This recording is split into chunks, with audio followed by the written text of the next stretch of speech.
could prime Joe Bartolozzi outsmart Plato. Joe Bartolozzi is a philosophy graduate who graduated with magna cum laude. In other words, he had pretty good grades. Plato, on the other hand, is perhaps the most famous philosopher of all time. But for the important part, who is smarter from a philosophy perspective? Well, there's a little bit to introduce before we get into that. So Plato was taught by Socrates. He did not just come up with everything by himself. He was taught by someone who was already a philosopher, and he developed his own philosophical thoughts. Some of his most popular works include the Allegory of the Cave. Now here's the thing, Joe Bartolozzi, having taken philosophy and graduating with a philosophy degree, is very familiar with just about everything that Plato has done. All modern day philosophers learn about old philosophy. And you might be thinking, what does a philosophy degree do? What did Joe actually learn that he's supposed to apply to everyday life? In simple words, it's reading between the lines. For example, if someone's deciding whether to stay home or move abroad for work, a regular person might ask, well, what's the best option for me? Joe might ask, do you care about your friends more or do you care about the money more? Let's say this person picks money. Joe might then ask,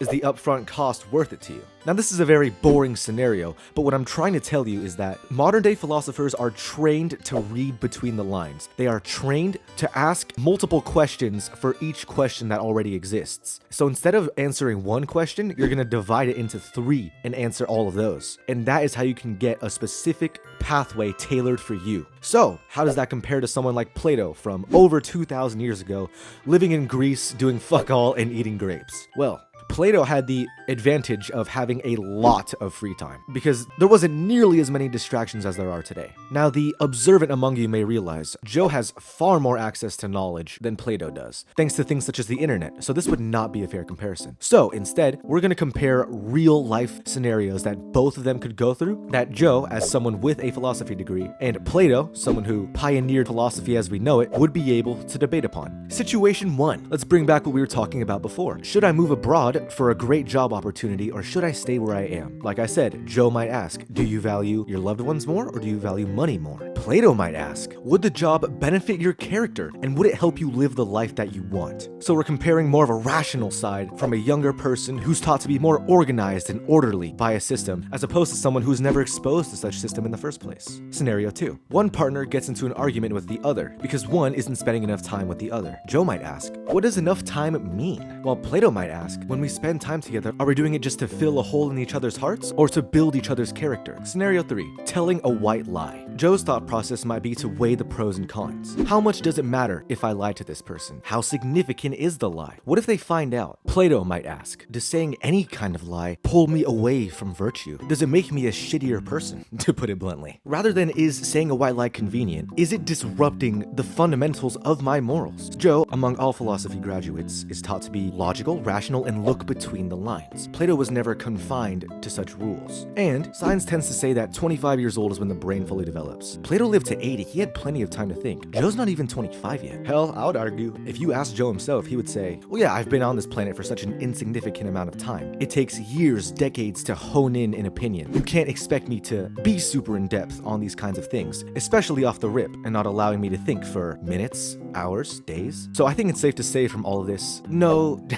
Joe Bartolozzi probably wouldn't outsmart Plato in this purely philosophy-based scenario.